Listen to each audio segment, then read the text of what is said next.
Karthik Deepa serial December 19ஆம் தேதி எபிசோடுக்கான review தாங்க இந்த வீடியோவில் நம்ம இன்னைக்கு பார்க்க போகிறோம்.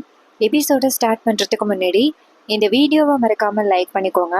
உங்களுடைய ஒவ்வொரு லைக்கும் அடுத்தடுத்து வீடியோஸ் போடும் பொழுது எங்களுக்கு கொஞ்சம் இன்ட்ரெஸ்டிங்காகவும் என்கரேஜிங்காகவும் இருக்கும். எபிசோட் எப்படி ஸ்டார்ட் ஆகுதுன்னா, ரேவதி மகேஷோட நிச்சயதார்த்த விழாவிலேருந்து ஆரம்பிக்கிறாங்க. சாமுண்டீஸ்வரியோட ஃபோட்டோ இருக்குது. என்ன எழுதியிருக்குன்னா, சாமுண்டீஸ்வரி குடும்பத்தோட நிச்சயதார்த்த விழாவுக்கு எல்லாரையும் வருக வருக என்று வரவேற்கணும் அப்படின்னு அதில் எழுதியிருக்கு. அந்த நிச்சயதார்த்த விழாவில் நம்ம சாமுண்டீஸ்வரி எல்லாரையுமே வணக்கம் சொல்லி வரவேற்றுக்கிட்டு இருக்காங்க. அதே நேரத்தில் நம்ம பரமேஸ்வரி எப்படியாவது ரேவதிக்கும் கார்த்திக்கும் நடக்க போகிற அந்த நிச்சயதார்த்த விழாவை பார்க்கணும் அப்படின்னு ரொம்ப ரொம்ப ஆசையாக பரமேஸ்வரி அந்த நிச்சயதார்த்த விழாவோட வாசல்ல நிற்கிறாங்க. அப்போ வாசல்ல சாமுண்டீஸ்வரி எல்லாரையுமே வரவேற்றுக்கிட்டு நிக்கிறத பார்த்துட்டு நம்ம பரமேஸ்வரிக்கு அதிர்ச்சி. ஆஹா, என்ன இது, இவ இங்க நிக்கிறாளே, இவ நின்னா நம்மளால உள்ளார போக முடியாதே அப்படின்னு பரமேஸ்வரி முக்காடு போட்டுக்கிட்டு காரிக்கிட்ட வந்து நிக்கிறாங்க. அப்ப பரமேஸ்வரி நினைக்கிறாங்க, எப்படி நம்ம வந்துட்டு அந்த நிச்சயதார்த்த விழாக்குள்ள போறது, இவ வாசல்ல நிக்கிறாளே அப்படின்ட்டு ஒரே குழப்பத்துல நிக்கிறாங்க பரமேஸ்வரி. அந்த நேரம் முருகன் டக்குன்னு வராரு. அப்ப முருகன் நேரா பரமேஸ்வரி கிட்ட, ஏ பரமேஸ்வரி அப்படின்னு சொல்ல, பரமேஸ்வரி நேரா முருகனை பார்த்துட்டு முருகா அப்படின்னு அதிர்ச்சியாக. அப்ப முருகன் கேக்குறாரு, நீ என்ன எப்ப என்னைய பார்த்தாலுமே புதுசா பாக்குற மாதிரி அதிர்ச்சி ஆகிட்டே இருக்க அப்படின்னு. அதுக்கு பரமேஸ்வரி சொல்றாங்க, இங்க பாரு முருகா, உன்னை பாக்குறதுக்கு ஒரு ஆனந்தம், அதனாலதான் எப்ப பார்த்தாலும் ஆனந்தம் அடையிறேன், அதான் இப்படி அதிர்ச்சி ஆகுற மாதிரி உனக்கு தெரியுது அப்படின்னு. முருகன் கேக்குறாரு, சரி உன் பேரனோட நிச்சயதார்த்த விழாவை பார்க்க வந்திருக்கியா அப்படின்னு கேட்க, பரமேஸ்வரி சொல்றாங்க, ஆமா, என் பேரனோட நிச்சயதார்த்த விழாவை தான் பார்க்க வந்தேன். நீ தானே சொன்ன என் பேரனுக்கும் பேத்திக்கும் நிச்சயதார்த்த விழா நடக்க போகுது அப்படின்னு, அதுக்காக தான் நான் ஓடோடி வந்துட்டேன், எப்படியாவது மாறுவேஷம் போட்டுக்கிட்டு உள்ளார போகலான்னு வந்துட்டேன் அப்படின்னு. அப்ப முருகன் சொல்றாரு, நான் தான் பல விஷயங்கள் போட்டு எல்லாத்தையும் பார்ப்பேன், இப்ப நீ வந்துட்டு வேஷம் போட்டு உன் பேரனோட கல்யாணத்தை பார்க்க போறியா, சரி சரி போ போ அப்படின்னு சொல்ல, பரமேஸ்வரி கேக்குறாங்க, அங்க சாமுண்டீஸ்வரி நிக்கிறா, நான் எப்படி போறது அப்படின்னு. அப்ப பரமேஸ்வரி கிட்ட முருகன் சொல்றாரு, இங்க பாரு, கூட்டத்தோட கூட்டமா உள்ளார போக வேண்டியதுதான், இத கூடயே நான் உனக்கு சொல்லி கொடுக்கணும் பரமேஸ்வரி அப்படின்னு. இதை கேட்டதோட பாட்டி சொல்றாங்க, ஆமால, சாமுண்டீஸ்வரி மத்த இவங்கிட்ட பேசிட்டு நிற்கும் பொழுது நான் எப்படியாவது உள்ளார போயிடுறேன் அப்படின்ட்டு பரமேஸ்வரி சொல்ல, முருகன் சொல்றாரு, சரி நீ உள்ள போ அப்படின்னு சொல்லிட்டு முருகன் மறைஞ்சு போறாரு. அப்ப பரமேஸ்வரி நினைக்கிறாங்க, வழக்கம் போல மறைஞ்சு போயிட்டியா முருகா அப்படின்ட்டு. பரமேஸ்வரி தலையில முக்காடு போட்டுக்கிட்டு கையில புடவையோட வந்துகிட்டு இருக்காங்க. ரேவதிக்கு நம்ம பாட்டி வந்துட்டு மெதுவா கூட்டத்தோட கூட்டமா வந்துகிட்டு இருக்க. அப்ப சாமுண்டீஸ்வரிய பாக்குற நேரமும் வருது. அப்ப நம்ம நைஸா உள்ளார போறாங்க. அப்ப ஒருத்தவங்க டக்குன்னு பரமேஸ்வரிய தள்ளிவிட, அப்ப பரமேஸ்வரி கையில இருக்கிற அந்த புடவை கீழே விழுந்துருது. இதை நம்ம சாமுண்டீஸ்வரி பார்த்துடுறாங்க. பரமேஸ்வரி அதிர்ச்சியாகி, ஆஹா, சாமுண்டீஸ்வரி நம்ம முகத்தை பார்த்தா சும்மா விட மாட்டாளே அப்படின்னு. அப்ப பரமேஸ்வரி அந்த புடவைய சாமுண்டீஸ்வரிக்கு தெரியாம எடுக்கிறதுக்கு முயற்சி பண்ண, வந்துட்டு அம்மா இருங்க அப்படின்னு சொல்லிட்டு அந்த புடவைய எடுத்து நேரா அவங்கள்ட்ட கொடுக்க, அப்ப சாமுண்டீஸ்வரி கேக்குறாங்க, நீங்க அந்த மீனுக்கார அம்மா தானே அப்படின்னு. அப்ப பரமேஸ்வரி சொல்றாங்க, ஆமா அப்படின்னு. உடனே சாமுண்டீஸ்வரி சொல்றாங்க, சரி சரி நீங்க உள்ளார போங்க, நான் வந்து அப்புறம் உங்களை பாக்குறேன் அப்படின்னு சொல்ல, பரமேஸ்வரி கிட்ட யாருக்கும் தெரியாம நைஸா மண்டபத்துக்குள்ள வந்துகிட்டு இருக்காங்க. அப்ப நம்ம கார்த்தி நின்னுகிட்டு இருக்காரு. கார்த்தி நேரா அவங்க பாட்டி பரமேஸ்வரிய பாத்துறாங்க. பார்த்ததோட கார்த்தி அதிர்ச்சி ஆகுறாரு, ஐயோ பாட்டி இங்க என்ன பண்றாங்க அப்படின்னு அதிர்ச்சி ஆகுறாங்க. பாட்டி நினைக்கிறாங்க, ஐயோ இவன் கண்ணில் பட்டட்டமா, நம்ம இங்க வந்தா திட்டுவானே அப்படின்னு. அப்ப பாட்டி எஸ்கேப் ஆக போக, பாட்டி அப்படின்னு சொல்லிட்டு பரமேஸ்வரிய தனியா கூட்டிட்டு வந்து நிக்க வைக்கிறாங்க. பாட்டி என்ன இது, உங்களை அந்த சாமுண்டீஸ்வரி பார்த்தா ரொம்ப பெரிய பிரச்சனையாகும். பாட்டி சொல்றாங்க, இங்க பாரு, பேரனும் என் பேத்திக்கும் நடக்க போற நிச்சயதார்த்த விழாவா பார்க்கணும்னு ரொம்ப ஆசையா இருக்குப்பா, அதான் வந்துட்டேன் அப்படின்னு. கார்த்தி சொல்றாரு, என்ன பாட்டி அப்படின்னு. பாட்டி சொல்றாங்க, இல்லப்பா, ரேவதி கல்யாணம் பண்ணிக்க போற பையனும் எனக்கு பேரு மாறிதானா, அதான் சொன்னேன் அப்படின்னு. அப்ப கார்த்தி சொல்றாரு, பாட்டி சின்ன பிள்ளைத்தனமா பேசாதீங்க, நீங்க எப்படி இக்கு வச்சு பேசுறீங்கன்னு எனக்கு நல்லாவே தெரியும், நீங்க நினைக்கிற மாதிரி நடக்கிறதுக்கு வாய்ப்பே கிடையாது, நீங்க பாருங்க, உங்களை மட்டும் சாமுண்டீஸ்வரி பார்த்தா பிரச்சனை ஆகிரும் அப்படின்னு. அப்ப பாட்டி சொல்றாங்க, சரிப்பா, சரி என் புள்ள எங்க அப்படின்னு. அப்ப கார்த்தி சொல்றாரு, மாமா தானே, அதோ அங்க நிக்கிறாரு அப்படின்னு. அப்ப சாமுண்டி சரி நேரா ராஜாவை பார்த்துட்டு ரொம்ப சந்தோஷப்படுறாங்க. என் புள்ளைய பார்க்கவே எனக்கு ரொம்ப சந்தோஷமா இருக்கு. 30 வருஷம் ஆயிட்டு என் புள்ளைய பார்த்து அப்படின்னு சொல்லிட்டு பரமேஸ்வரி ரொம்ப கண் கலங்குறாங்க. பரமேஸ்வரிய பார்த்துட்டு கார்த்தி சொல்றாரு, பாட்டி, அதான் இந்த நிச்சயதார்த்த விழா முடிஞ்சதோட கல்யாணம் நடக்கும். அதுக்கப்புறம் உங்க பிள்ளைய நீங்க நேரடியா பார்க்கலாம். அதனால எதுக்கும் கவலைப்படாதீங்க அப்படின்னு சொல்ல, அப்ப பரமேஸ்வரி சொல்றாங்க, நீ வந்துட்டியல்லப்பா, இதுக்கப்புறம் எனக்கு என்ன பிரச்சனை அப்படின்னு. கார்த்தி சொல்றாரு, இங்க பாருங்க பாட்டி, யாரு கண்ணிலையும் படாம போயிட்டு உட்காருங்க. யாரு கண்ணிலையும் பட்டீங்கன்னா பிரச்சனை ஆகிரும் அப்படின்னு. இது கேட்டதோட பரமேஸ்வரியும் யாருக்கும் தெரியாம போயிட்டு உட்காந்துக்கிறாங்க. சிவனாண்டிய காமிக்கிறாங்க. சிவனாண்டி பைக்கு கொண்டாந்து வாசல்ல நிப்பாட்டி போட்டுட்டு கெத்தா இங்கேருந்து நடந்து வராரு. நேரா இங்கேருந்து வந்து அந்த சொல்றாரு. சாமுண்டீஸ்வரி நேரா சிவனாண்டிய பார்த்துட்டு, என்ன சிவனாண்டி, நீ வரமாட்டேன்னு நினைச்ச, பரவாயில்ல வந்துட்டியே அப்படின்னு. அப்ப சிவனாண்டி சொல்றாரு, எப்படி, எவ்வளவு செலவு பண்ணி, எவ்வளவு ஆரவாரம் பண்ணி இந்த நிச்சயதார்த்த விழாவை நடத்துற? இந்த நிச்சயதார்த்த விழா நல்லபடியா நடக்குமா, இல்ல நிக்கிற இந்த நிச்சயதார்த்தம் நிக்கும் பொழுது உன் முகமா அப்படியே மாறுமே, அதை பார்க்க நான் நிக்கணும்ல, அதுக்காக தான் வந்தேன் அப்படின்னு. இதை கேட்டுட்டு சாமுண்டீஸ்வரி சொல்றாங்க, ஓ, உனக்கு அந்த கனவு வேற இருக்கா? இங்க பாரு, நீ நினைக்கிற மாதிரி இந்த நிச்சயதார்த்த விழா நிப்பாடுறதுக்கு வாய்ப்பே கிடையாது. இந்த நிச்சயதார்த்த விழா நல்லபடியா நடக்கும். முக்கியமா நீ சாப்பிட தானே வந்திருக்க அப்படின்னு. அப்ப சிவனாண்டி சொல்றாரு, இங்க பாரு சாமுண்டீஸ்வரி, வீடு தேடி வந்து என்ன வரவேற்றிருக்க, நான் வராம இருப்பனா? அதோட இங்க வந்த பிறகு இந்த அவ்வளவு ஏற்பாடுகள் பண்ணியிருக்க, இந்த நிச்சயதார்த்த விழா நிக்கணும், உன் பொண்ணு அழுகணும், உன் முகமே மாறணும், இது எல்லாம் பாக்குறதுக்காக தான் நான் இவ்வளவு தூரம் வந்திருக்கேன் சாமுண்டீஸ்வரி அப்படின்னு சொல்றாங்க. அப்ப டக்குன்னு அந்த இடத்துக்கு கார்த்தி வராரு. கார்த்தி வந்துட்டு நேரா சிவனாண்டிய பார்த்துட்டு, வாங்க வாங்க, கேன்டீன்ல நிறைய விதவிதமா சாப்பாடு போறாங்க அப்படின்னு தெரிஞ்சு நீங்க வந்திருக்கீங்க போல அப்படின்னு. அப்ப சிவனாண்டி நேரா கார்த்தியை பார்த்து முறைக்க கார்த்தி சொல்றாரு, இங்க பாருங்க, சாப்பாடு இன்னும் ஆரம்பிக்கவே இல்லை, ஆனா அதுக்குள்ளேயும் வந்துட்டீங்க. நீங்க எதுக்கும் கவலைப்படாதீங்க, குறையில்லாம சாப்பாடெல்லாம் இருக்கு. அதோட வீட்டுக்கு போகும் பொழுது கட்டப்பையில பழமெல்லாம் இருக்கும், அதெல்லாம் வாங்கிட்டு போங்க அப்படின்னு. இதை கேட்டதோட செம்ம டென்ஷன் ஆகுறாரு சிவனாண்டி. அப்ப சிவனாண்டி நேரா கார்த்தியை பார்த்து, இங்க பாருப்பா டிரைவர், வார்த்தைய கொஞ்சம் அளந்து பேசு, நான் எப்படிப்பட்டவன் அப்படிங்கிறது உனக்கு இன்னும் தெரியல அப்படின்னு. கார்த்தி சொல்றாரு, அதை பத்தியெல்லாம் அப்புறம் பார்த்துக்கலாம், நீங்க போயிட்டு உட்காருங்க அப்படின்னு சொல்ல, சாமுண்டீஸ்வரி கார்த்திகிட்ட, ஆமா கார்த்திக், ஆமா டிரைவர், இவனுக்கு ஒரு நல்ல இடமா கொடு, நல்லா நிச்சயதார்த்தம் பாக்குற மாதிரி அப்படின்னு. இது கேட்டதோட கார்த்தியும் சரி அப்படின்னு சொல்லிட்டு நேரா அந்த சிவனாண்டிக்கு ஒரு சேரை கொடுக்குறாங்க. சிவனாண்டி போய் அங்க உட்காந்துட்டு கால் மேல கால் போட்டு உட்காந்துருக்காரு. அப்ப நம்ம சந்திரகலா மாடியிலேருந்து சிவனாண்டிய பாக்குறாங்க. சிவனாண்டி நேரா சந்திரகலாவை பார்த்து சைகையிலேயே, நான் இருக்கேன் கவலைப்படாதீங்க அப்படின்னு சொல்ல, இதை கேட்டுட்டு சிவனாண்டியும் சரி அப்படின்னு சொல்றாரு. அதுக்கப்புறமா அதுக்கப்புறமா சாமுண்டீஸ்வரிய நம்ம தேவதியோட ஃப்ரெண்ட்ஸ் எல்லாம் வந்து பாக்குறாங்க.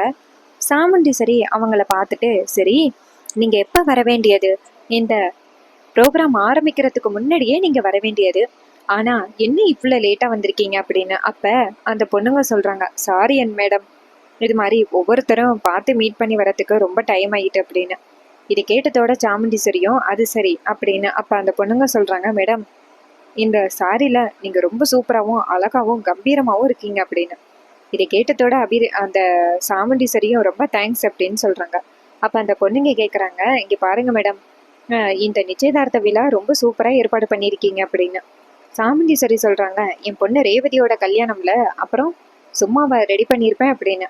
இது கேட்டதோட அந்த பொண்ணுங்களும், சரிங்க மேடம், ரேவதி எங்க அப்படின்னு கேட்க, அப்ப நம்ம சாமுண்டீஸ்வரி நேரா அந்த டிரைவரை கூப்பிடுறாங்க. அப்ப டிரைவர் இங்க இருந்து வந்துட்டு சொல்லுங்க அப்படின்னு சொல்ல, அப்ப சாமுண்டீஸ்வரி சொல்றாங்க, இங்க பாருங்க, ரேவதியோட ரூமை கொண்டு போய் காமிங்க அப்படின்னு சொல்ல, உடனே கார்த்தியும் சரி அப்படின்னு சொல்லிட்டு அந்த பொண்ணுங்களை கூட்டிட்டு வராங்க. அப்ப அந்த பொண்ணுங்களை பார்த்து, இங்க பாருங்க, ஏதாவது ஜூஸ்ல சாப்பிட்றீங்களா அப்படின்னு கேட்க, அந்த பொண்ணுங்க கேட்குறாங்க, சரி, என்ன கேட்டாலும் குடிப்பீங்களா அப்படின்னு. அப்ப கார்த்தி சொல்றாரு, நீங்க என்ன கேட்டாலும் கரெக்டா வரும் அப்படின்னு. உடனே ஒரு பொண்ணு கேட்குறாங்க, எனக்கு ஆரஞ்சு ஜூஸ் வேணும் அப்படின்னு. அப்ப கார்த்தி அந்த வெயிட்டரை, இங்க வார் வெயிட்டர் அப்படின்னு சொல்லி கூப்பிட்டு ஆரஞ்சு ஜூஸை எடுத்து கொடுக்குறாங்க. அதுக்கப்புறம் அந்த பொண்ணு குடிச்சிட்டு பக்கத்துல இருக்கிற பொண்ணு கேட்குறாங்க, எனக்கு டீ வேணும் அப்படின்னு. அப்ப கார்த்தி டக்குன்னு டீயை வாங்கி கொடுக்குறாரு. இதை பார்த்ததோட அந்த பொண்ணுங்க சொல்றாங்க, பரவாயில்லையே, எல்லாத்தையும் சூப்பரா ரெடி பண்ணி வச்சிருக்கீங்க, என்ன கேட்டாலும் கிடைக்குது அப்படின்னு. அப்ப கார்த்தி சொல்றாரு, சும்மாவா, இது சாமுண்டீஸ்வரி மேடத்தோட ஃபங்க்ஷன், அப்புறம் சாதாரணமாவா நடக்கும் அப்படின்னு. இது கேட்டதோட அந்த பொண்ணுங்களும் சரிங்க அப்படின்னு சொல்றாங்க. அதுக்கப்புறமா கார்த்தி நேரா அவங்க கிட்ட, சரி நீங்க சீக்கிரம் போயிட்டு ரேவதி மேடத்தை கிளப்பி கொண்டுட்டு வாங்க அப்படின்னு. உடனே அந்த பொண்ணுங்களும் சரி அப்படின்னு சொல்ல கார்த்தி அந்த இடத்துல ஏற போறாரு. கார்த்தி அந்த இடத்துல இருந்து போனதோட அந்த பொண்ணுங்க பேசிக்கிறாங்க, அவனை பார்த்தா செம்ம ஸ்மார்ட்டா இருக்கான்னு, பார்க்கவே ரொம்ப கியூட்டா இருக்கானே அப்படின்னு சொல்லி பேசிக்கிறாங்க. அப்ப இன்னொரு பொண்ணு சொல்றாங்க, இங்க பாருடி, இவனை அப்புறம் சைட் அடிச்சுக்கலாம், இப்ப போயிட்டு ரேவதியை போய் பார்ப்போம் வாங்க அப்படின்னு சொல்லிட்டு நேரா அவங்க ரேவதியை பார்க்க போறாங்க.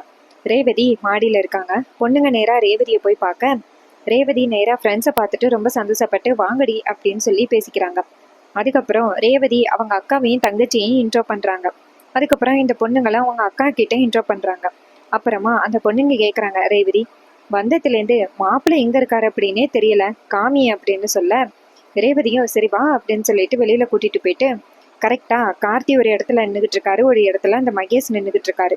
அப்ப ரேவதி நேரா அதோ நிக்கிறாரே ஸ்மார்ட்டா அவர் தான் அப்படின்னு சொல்ல அந்த பொண்ணுங்களும் சரி அப்படின்னு சொல்றாங்க. ரேவதி அந்த இடத்துல இருந்து போகும் பொழுது அந்த பொண்ணுங்க பேசிக்கிறாங்க, இங்க பாருங்கடி, நம்ம புது மாப்பிள்ளைக்கும் புது பொண்ணுக்கும் ஒரு சர்ப்ரைஸ் கொடுக்க போறோம், 2 பேருக்குமே தெரியாம மேடைக்கு கூட்டிட்டு வந்துட்டு கேக்கு வெட்ட சொல்ல போறோம். முக்கியமா நீங்க ஒரு குரூப் போயிட்டு மாப்பிள்ளைய கூட்டிட்டு வாங்க, நாங்க போயிட்டு பொண்ணை கூட்டிட்டு வரோம், 2 பேருக்குமே தெரியக்கூடாது நம்ம கேக்கு வெட்ட போறோம் அப்படின்னு. ஸோ இதை கேட்டதோட அந்த பொண்ணுங்களும் சரிடி, சரி நான் போயிட்டு மாப்பிள்ளைய கூட்டிட்டு வரேன் அப்படின்னு சொல்லிட்டு அங்கேருந்து மாடிப்படியிலேருந்து இறங்கி வராங்க. இறங்கி வந்து நின்றுட்டு இதுல யாரு மாப்பிள்ளைன்னு தெரியலையே, அந்த ரேவதி காமிச்ச மாதிரி யாரையுமே காணுமே அப்படின்னு. அந்த நேரம் பரமேஸ்வரி அந்த பக்கமா வந்துட்டு யாரம்மா தேடுறீங்க அப்படின்னு சொல்ல அந்த பொண்ணுங்க சொல்றாங்க, இல்ல மாப்பிள்ளைய சர்ப்ரைஸா கூட்டிட்டு போயிட்டு கேக்கு விட்டலாம்னு நினைச்சோம், ஆனா இப்ப அவர் எங்கன்னே தெரியல அப்படின்னு. இதை கேட்டதோட நம்ம பரமேஸ்வரி யோசிக்கிறாங்க, ஆஹா இது ஒரு நல்ல யோசனையா இருக்கே, பேசாப்புல நம்ம பேராண்டிய சொல்லி விட்டுருவோம் அப்படின்னு சொல்லிட்டு நேரா நம்ம பரமேஸ்வரி என்ன சொல்றாங்கன்னா, இங்க பாருங்க அந்தோல ஒரு ஆளு ஸ்மார்ட்டா நிக்கிறான்னு, அவன் தான் வந்துட்டு மாப்பிள்ளை அப்படின்னு. அப்ப அந்த பொண்ணுங்க கார்த்தியை பார்த்துட்டு யாரு அதோ அவரை அப்படின்னு சொல்ல அப்ப பரமேஸ்வரி சொல்றாங்க, ஆமாம்மா அவர் தான், பார்க்கவே ரொம்ப கியூட்டா ஸ்மார்ட்டா இருக்கான்னு உங்களுக்கே தெரியலையா பார்த்தா, அந்த பையன்தான் அப்படின்னு. இதை கேட்டதோட ரொம்ப அந்த பொண்ணுங்க சொல்றாங்க, இவர் தான் எங்களை கூப்பிட்டு ஜூஸு எல்லாம் காஃபி எல்லாம் கொடுத்தது அவரா அப்படின்னு. அப்ப பாட்டி சொல்றாங்க, என் பேரன் ரொம்ப குறும்புக்காரன், அவன் அப்படிதான் பண்ணுவான், நீங்க ஆனா ஏமாத்திட்டீங்கல்ல என் பேரன் கிட்ட அப்படின்னு. அப்ப அந்த பொண்ணுங்க சொல்றாங்க, ஆமா வந்தத்தோடையே சூப்பரா கவனிச்சாரு, ஒருவேளை அவர் தான் மாப்பிள்ளையோ, சரி நாங்க பாத்துக்கிறோம் பாட்டி, தேங்க்ஸ் பாட்டி அப்படின்னு சொல்லிட்டு நேரா கார்த்தியை போய் பாக்குறாங்க. கார்த்தி வந்துட்டு நேரா அந்த பொண்ணுங்க கிட்ட, சொல்லுங்கம்மா என்ன வேணும் அப்படின்னு கேட்க அந்த பொண்ணுங்க சொல்றாங்க, சார் உங்ககிட்ட ஒரு 5 நிமிஷம் பேசணும் வாங்கல அப்படின்னு சொல்ல கார்த்தி கேட்குறாரு, என்னம்மா வேணும் உங்களுக்கு அப்படின்னு. அப்ப அந்த பொண்ணுங்க சொல்றாங்க, சார் வாங்க சார் அப்படின்னு சொல்லிட்டு கார்த்தியை பிடிச்சி கையை பிடிச்சி இழுத்துட்டு போறாங்க. இதை பார்த்ததோட கார்த்திக்கு செம ஷாக்கு, என்னடா இது இந்த பொண்ணுங்க கையை பிடிச்சி இழுத்துட்டு போறாங்களே அப்படின்னு. நேரா மேடைக்கு போயிடுறாங்க. இன்னொரு பக்கம் நம்ம பரமேஸ்வரி பாட்டி சூப்பரான ஒரு வேலையை பார்த்து விட்டுட்டு வேடிக்கை பார்த்துக்கிட்டு இருக்காங்க. இன்னொரு பக்கம் அந்த பொண்ணுங்க நேரா ரேவதியை போய் கூப்பிடுறாங்க, ரேவதி இங்க வாயேன் அப்படின்னு. ரேவதி கேக்குறாங்க, எங்கடி கூப்பிடுறீங்க அப்படின்னு. அதுக்கு அந்த ரேவதியோட ஃப்ரெண்ட்ஸ் சொல்றாங்க, வாடி சொல்றேன் அப்படின்னு சொல்லிட்டு நேரா கூட்டிட்டு போறாங்க. நேரா எங்க கூட்டிட்டு போறாங்கன்னா மேடைக்கு தான் கூட்டிட்டு போறாங்க. மேடைக்கு போனதோட நம்ம ரேவதி கேக்குறாங்க, இப்ப எதுக்கடி என்ன இங்க கூட்டிட்டு வந்தீங்க அப்படின்னு. அதுக்கு அந்த பொண்ணுங்க சொல்றாங்க, எல்லாம் முக்கியமான விஷயமா தான் அப்படின்னு சொல்லிட்டு கார்த்தியும் வந்து நிற்க எல்லாரும் பார்க்குறாங்க, என்ன நடக்குது இங்கே அப்படின்னு சொல்லி பார்த்துக்கிட்டு இருக்கும் பொழுதே டக்குன்னு அந்த பொண்ணுங்க வந்துட்டு கேக்கெல்லாம் எடுத்து வைக்கிறாங்க. எடுத்து வச்சு, ரேவதி நீயும் உன்னோட வருங்கால ஹஸ்பண்டும் இதை கட் பண்ண போறீங்க அப்படின்னு சொன்னதோட செம்ம அதிர்ச்சி ஆகுறாங்க நம்ம ரேவதி. ரேவதி நேரா என்னடி நடக்குறீங்க அப்படின்னு கேட்குறாங்க. இன்னொரு பக்கம் அந்த சாமுண்டீஸ்வரி இதையெல்லாம் பார்த்துட்டு அதிர்ச்சி ஆகுறாங்க. இன்னொரு பக்கம் பரமேஸ்வரி பாட்டி இதை பார்த்துட்டு ரொம்ப ரொம்ப சந்தோஷப்படுறாங்க. அப்ப நம்ம ரேவதி கேட்குறாங்க, ஏட்டி என்னடி நடக்குதுங்க, ஏன்டி இவரை கூட்டிட்டு வந்து நிக்க வச்சிருக்கீங்க அப்படின்னு. அதுக்கு அந்த பொண்ணுங்க சொல்றாங்க, இவர் தானே உன்னோட வருங்கால ஹஸ்பண்டு அப்படின்னு. இதை கேட்டதோட நம்ம ரேவதி சொல்றாங்க, இங்க பாரு இவர் ஒன்றும் கிடையாது அப்படின்னு.